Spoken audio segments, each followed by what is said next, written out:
कृति जोशी जी, उत्तराखंड से। राधे राधे। राधे राधे महाराज जी, आपके चरणों में कोटि कोटि प्रणाम। महाराज जी, पिछली गलतियां जिनको अब सुधारा नहीं जा सकता, उनके बोझ से कैसे उभरा जाए? ऐसी कोई गलती नहीं जिसका सुधार ना हो, नहीं तो भगवत प्राप्ति कैसे होगी फिर? ऐसी कोई गलती नहीं जिसको हम नष्ट न कर सकें। अगर ऐसा ना होता तो भगवत प्राप्ति हो ही नहीं सकती, फिर तो मनुष्य जीवन व्यर्थ चला जाएगा। नहीं, पहली बात तो दिमाग में बैठा लीजिए कि ऐसी कोई गलती नहीं जिसको हम नष्ट ना कर सकें। उसको नष्ट करने के लिए उस कोटि का भजन चाहिए। खूब जितना हम भगवान का नाम जप करें, अंदर से इस बात से जलें कि मेरे से बहुत भयानक गलती हो गई। प्राय आजकल गृहस्थी में बड़ा मतलब ये ध्यान नहीं दिया जाता। जैसे कोई बच्चा है, किसी भी तरह से डॉक्टर ने कह दिया कि इसमें थोड़ी कमी है, तो उसको नष्ट करवा देते हैं, या बच्ची है तो उसको नष्ट करवा देते हैं, या नहीं चाहिए गर्भ रह गया तो उसको नष्ट करा। कई ऐसे, तो इससे क्या होता है, बहुत बड़ा अपराध है। भ्रूण हत्या, गर्भ हत्या, कई ऐसे पाप हैं।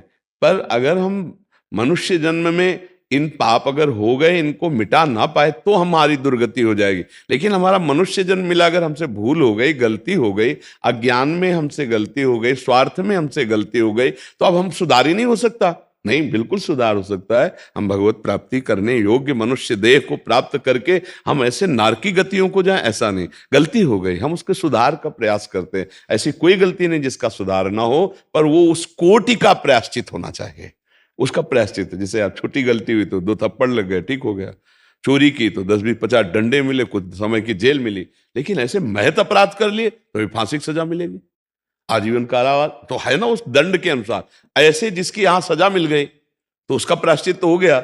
लेकिन कुछ ऐसे पाप है जो प्रायश्चित नहीं हुआ, और हमने वो पाप किए हैं और पूर्व में भी किए हैं, तो उनका प्रायश्चित करने के लिए ही मनुष्य शरीर मिला है। सबसे बड़ा प्रायश्चित है उठते बैठते चलते फिरते नाम जप शुरू कर दें।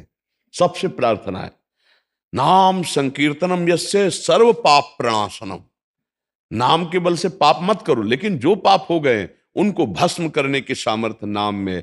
जैसे जंगल का जंगल पूरा है और दावानल अग्नि लग जाए तो भस्म कर देगी, ऐसे ही पाप का जंगल भरा है, उसको नष्ट करने के लिए अग्नि के समान भगवान का नाम है। जैसे 2 लकड़ियों की रगड़न से अग्नि पैदा हो जाती है, चिंगारी, ऐसे जिह्वा से नाम राधा राधा राधा राधा राधा, इससे दिव्य ज्ञानाग्नि प्रकट होगी, सारे पापों को भस्म करके आपका मंगल कर देगी। पर वो निरंतर अभ्यास में लाओ, चलते फिरते उठते बैठते सेवा करते। कोई पैसा लगने की जरूरत नहीं। इसमें पैसा लगता है? हम कह रहे हैं अपवित्र पवित्रो सर्वावस्थांगतो पिवा यह स्मरेत पुंडरीकाक्षम सवाभ्यंतरा शुचि। अपवित्र हो या पवित्र, कोई मतलब नहीं। राधा राधा राधा, श्याम श्याम श्याम श्याम, वो अंदर और बाहर दोनों जगह से पवित्र कर देगा नाम। अंदर के सारे पाप को नष्ट कर देगा, बाहर के विघ्नों को नष्ट कर देगा। और भजन होना चाहिए। पहली बात तो ये सोचे ही ना कि अब हमारे पापों का नाश हो ही नहीं सकता। नहीं हो सकता तो भगवत प्राप्ति कैसे होती? साधन धाम मोक्ष कर द्वारा ये मनुष्य शरीर है, हम सब प्रारब्ध को भोग लेंगे, संचित को भस्म कर देंगे, नए कर्मों का सुधार करेंगे और भगवत प्राप्ति करेंगे। अरे माना कि हमारा इतना जीवन गलती में चला गया तो पूरा जीवन हमारा व्यर्थ चला जाएगा क्या?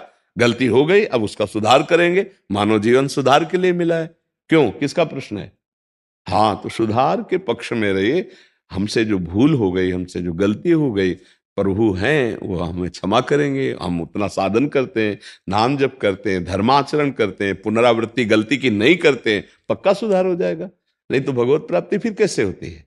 अगर मनुष्य जन्म भगवत प्राप्ति के लिए है और पापों का नाश ना हुआ तो फिर भगवत प्राप्ति कैसे होगी? तो उठते बैठते, इसीलिए सबसे प्रार्थना करते, उठते बैठते चलते फिरते, माला से काउंटर से बिना माला, ऐसे जबान हम बोला राधा राधा राधा, वो गया हमारे सरकारी बैंक में, वो प्रभु के चरणों में गया। तुम गिनो या ना गिनो, वो गया।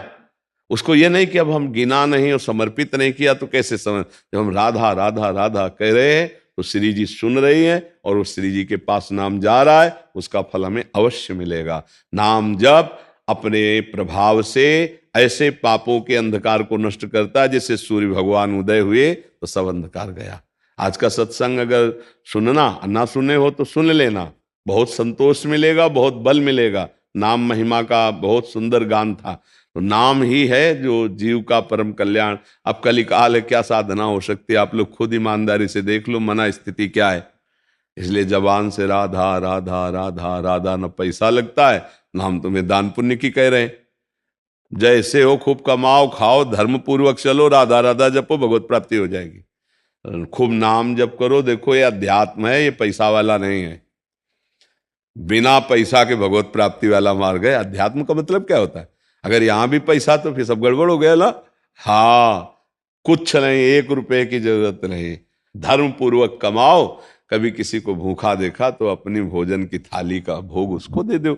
हम एक टाइम भूखे रह सकते हैं, तुम पा लो, ये बात है। और नाम जप करे तो अब ऐसा नहीं कि दूसरे को, मतलब आप बहुत बड़े शासन में पद में हो, दूसरे को अधर्म पूर्वक दबाया जाए, उससे धन लिया जाए, फिर दशांश से दिया जाए और तुम्हारा मंगल हो जाएगा। तो नहीं, लेने वाला और देने वाला दोनों नरक जाएंगे। क्योंकि पापाचरण कभी किसी का मंगल नहीं कर सकता, अधर्म कभी किसी का मंगल नहीं कर सकता। पापाचरण बंद करो और जो तुमने गलती की है उसका प्रायश्चित करो और नाम जप करो, घर में ही पवित्र हो जाओगे। परमार्थ में, भगवत प्राप्ति में पैसे की, 1 पैसे की जरूरत नहीं है। प्रभु बाप को बाप कहने के लिए किसी सरकारी लायकात की जरूरत नहीं है। हमारा जन्म सिद्ध अधिकार है भगवत प्राप्ति करना। उसमें किसी की दलाली की, किसी के सपोर्ट की बिल्कुल जरूरत नहीं है। हाँ, हम भूल गए हैं वो मार्ग, तो वही भगवान गुरुदेव के रूप में संत की वाणी में बैठ के अपना मार्ग बता रहे हैं, हम उस पर चल देते हैं। यह लेन देन वाला थोड़ी विषय है, चलने वाला विषय है। अपना मन भगवान के नाम में लगाओ, अपने आचरण शुद्ध करो, धर्माचरण। कोई नशा मत करो, मांस मदिरा, ये सब जो गंदी बातें हैं, इन व्यभिचार, पराई माता बहन, ये सब बंद करो और नाम जप करो, सब ठीक हो जाएगा। जो गलती हुई भगवान सब क्षमा कर देंगे, बड़े मंगलमय हैं। अब ऐसे सोचो कि आप भोगो विषय, गंदे गंदे आचरण करो और पापाचरण करो और किसी को महीने में बांध दो 1 लाख 2 लाख 4 लाख और वो भजन करके तुम्हारे पाप नष्ट कर देगा, कदापि नहीं। ऐसे जो खान पान करते हैं उनकी बुद्धि पाप से सन जाती है।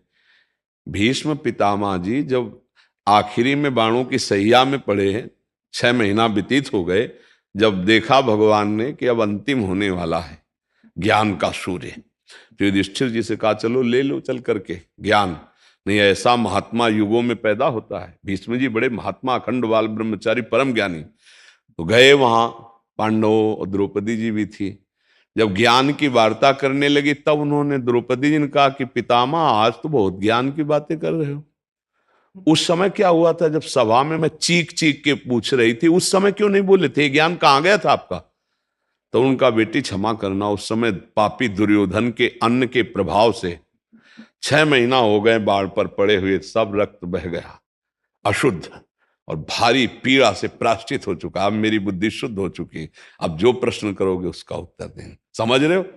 पापात्मा पुरुष का अन्न खाने से अखंड बाल ब्रह्मचारी भीष्म जैसे महापुरुष भी कह रहे हैं कि बुद्धि ठीक निर्णय नहीं कर पाए।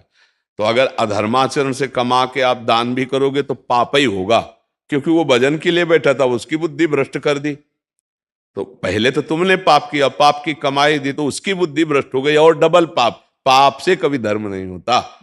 इसलिए हमसे जो गलती हो गई उसका समाधान करेंगे। जैसे कभी ऐसे अपराध बन जाते हैं जो अभी पीछे हम बोले, तो भगवान का आश्रय ले ले।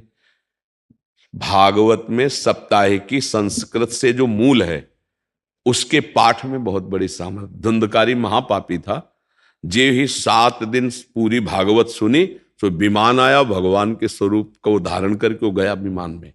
तो जैसे कोई महत पाप है, ऐसा लगता है उसको कैसे दूर करें, तो पूरी भागवत वो जो करवाई जाती है वो ना करवा के, मान लो अर्थ नहीं है तो एक किसी विद्वान को जो भागवत का ज्ञान रखता है संस्कृत से, 7 दिन वो पूरी भागवत का पाठ कर ले और अनुष्ठान जैसे होता है अनुष्ठान कर दे, तो निश्चित बड़े से बड़े महत पाप का नाश हो जाता है। पर भगवत प्राप्ति के लिए आपका स्मरण करना अत्यंत आवश्यक है। धुंधकारी को विमान आया और भागवत सुन रहे थे, विमान नहीं आया। तो गोकर्ण जी ने प्रश्न किया कि विमान एक क्यों आया, भागवत तो हजारों सुने। बोले भूखा प्यासा रहकर मनन किया, स्मरण किया, चिंतन किया, इसके सारे पाप नष्ट हो गए। ये लोग मनन नहीं किए, चिंतन नहीं किए, अब अगली बार अगर भागवत को मनन चिंतन करे तो इनको भी भगवत प्राप्ति हो जाएगी। तो भागवत सुनकर तो प्रधान अपराध जैसे गर्भ हत्या, भ्रूण हत्या, कोई ऐसा पाप बना और उसका दंड नहीं मिला तो वो नष्ट हो जाए, और नाम जप करके अनंत जन्मों के पापों का नाश करके हमें भगवत प्राप्ति करनी है। मनुष्य जीवन इसलिए मिला है भाई, सही माने में अगर आपने भजन नहीं किया तो मानो मनुष्य जीवन जैसे परम लाभ को आपने नष्ट कर दिया। जब यहां से जाओगे तो आपके हाथ में न पद रहेगा और न ये हाथ रहेंगे, न शरीर रहेगा, न बैंक बैलेंस रहेगा, न कोई मित्र रहेगा। आपको अकेले यहां से जाना होगा और आपने जो कर्म किए हैं वो ले जाना होगा, शुभ या अशुभ कर्म। तो हमें लगता है गठरी को आगे यहीं लगा दो, बोझा काहे को ले जा। शुभ अशुभ दोनों को भस्म करने की ताकत भगवान का आश्रय लेकर नाम जपने से है। शुभ अशुभ दुर्ग विध्वंस बल तब जयत जयत जग उच्चरे। राधा राधा राधा राधा, हर क्षण नाम जप करो, अच्छे आचरण करो और भगवान से प्रार्थना करो तो बड़े से बड़े पाप को स्वामी नष्ट कर देते हैं। हमने कई बार बताया, संशय मत करना भगवान के विधान में, बहुत कृपाल है। जैसे मुकदमा तुम हार गए, तुम्हें फांसी की सजा पक्की, अब एक ही उपाय है, राष्ट्रपति क्षमा याचना स्वीकार कर ले, नहीं बच जाओगे ना। ऐसे अखिल ब्रह्मांडों के स्वामी भगवान वो कह रहे हैं, सर्वधर्मान परित्यज्य मामेकम शरणम ब्रज, तो अहम त्वाम सर्व पापेभ्यो मोक्षयिष्यामि मा शुचा। मैं तुम्हें सब पापों से मुक्त, आ जाओ मेरी शरण में, काहे को डरो। जो गलती हो गई, भगवान की शरण में होकर नाम जप करो। कह रहे हैं हम तो हम सर्व पापेभ्यो मोक्षयिष्यामि मा शुचा, तो ऐसे चलो जी।